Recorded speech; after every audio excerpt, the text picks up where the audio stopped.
Welcome, guys. I'm gonna go live with this one, and I'm gonna give you some picks, predictions. We'll try to get as accurate as possible.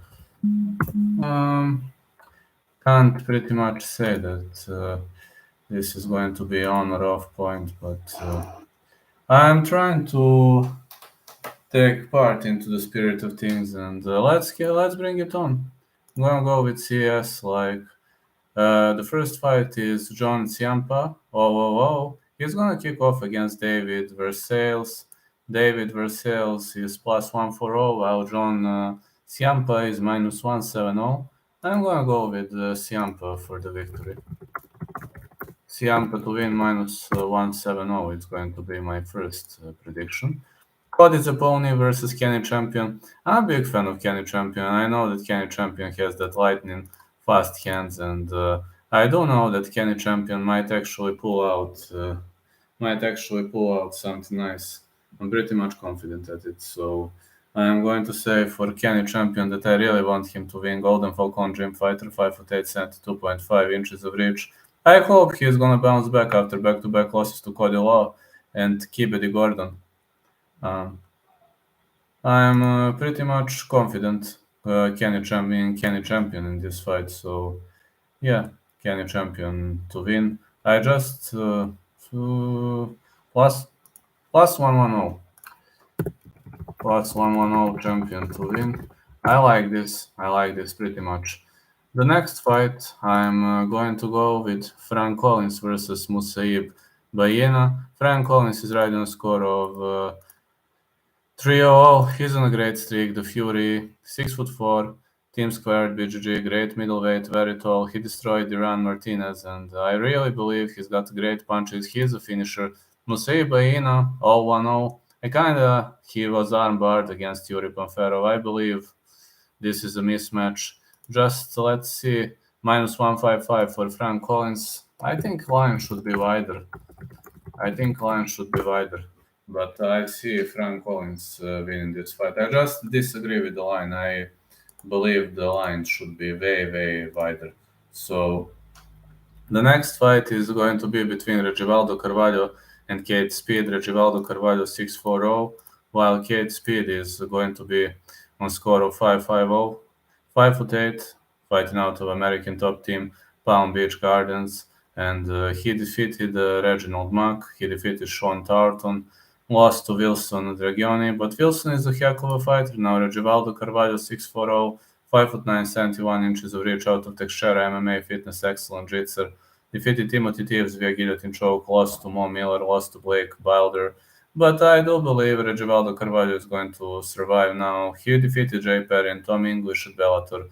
So I do believe the guy has talent, and let me see the line. Regivaldo Carvalho minus 350. I'm taking that.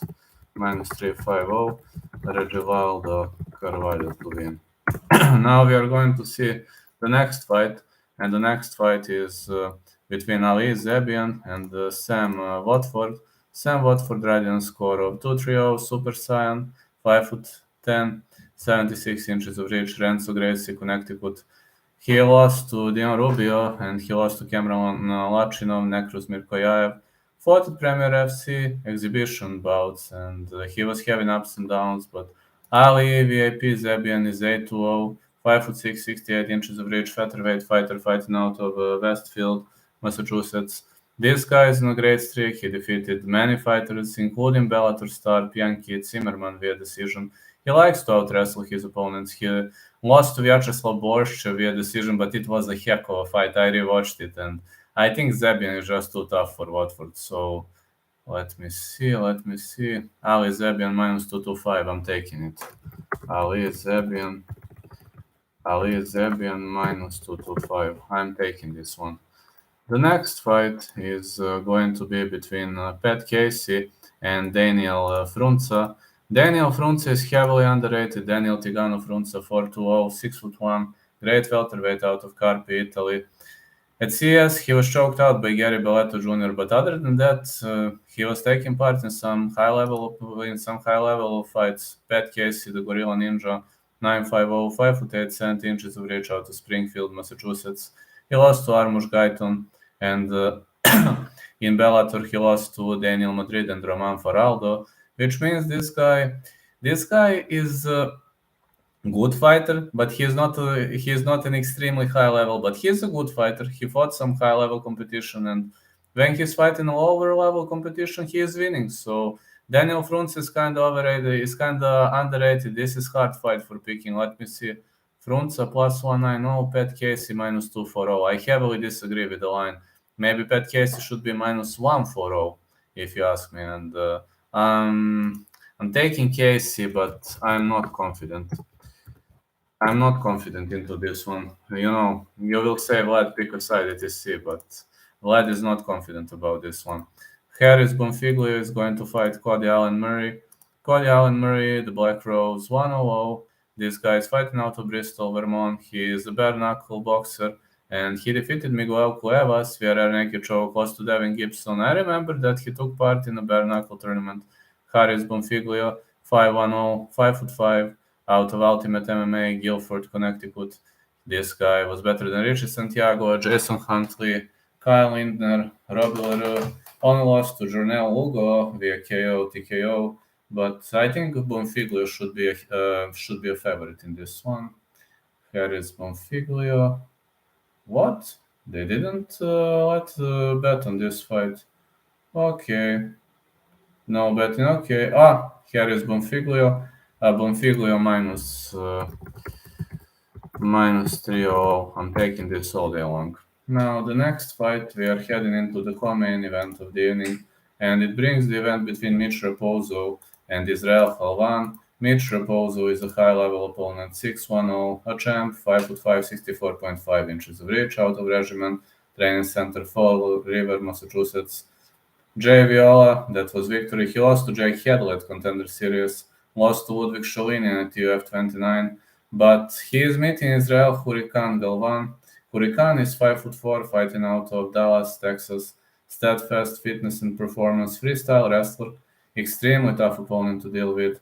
He was better than David Michael Durao, Israel Gonzalez, Niaz Ahmed, Taylor Alfaro, and lost to Cody Davis and Cody Matthews, but I think he might give a hard time to Mitch Raposo. Mitch Raposo is minus 350. I'm not confident into this fight, so I'm gonna say Raposo versus Galvan. No distance. I think actually Galvan to win plus 275. I think Galvan could actually pull this out. And finally, we're heading into the main event of the evening. The main event of the evening is the title fight between Nathan Ghareeb and Dan Dubuque. The first one was flyweight championship, then Ghareeb versus Dubuque is featherweight championship. Nathan Ghareeb, 6'1", out of Southampton, Massachusetts, 5'8", 69 inches of reach, out of Kuzushi Combat Club. This guy defeated Javon Wright, Tom Pagliarudo, Eduardo Rodriguez, Dajon Robinson, lost to Cody Law, and defeated Zach Johnson. Now Dan Dubuque, 8'5", 5'7", 68.5 inches of reach, fighting out of Golden Falcon Gym.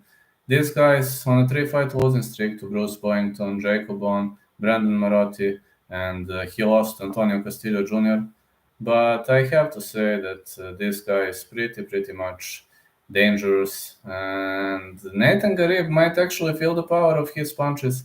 He might feel the power of his punches, especially if the fight gets dragged to the ground. But as long as fight remains standing, I think Nathan Ghareeb has the advantage. And I believe Ghareeb is going to keep this one standing. It would be better for him if he wants to win to keep this one standing. Nathan Ghareeb is minus 600. I'm taking Ghareeb to win. Ghareeb to win, minus 600. Yes, so these are my picks and predictions for this card. I will proceed with LFA and KSW soon.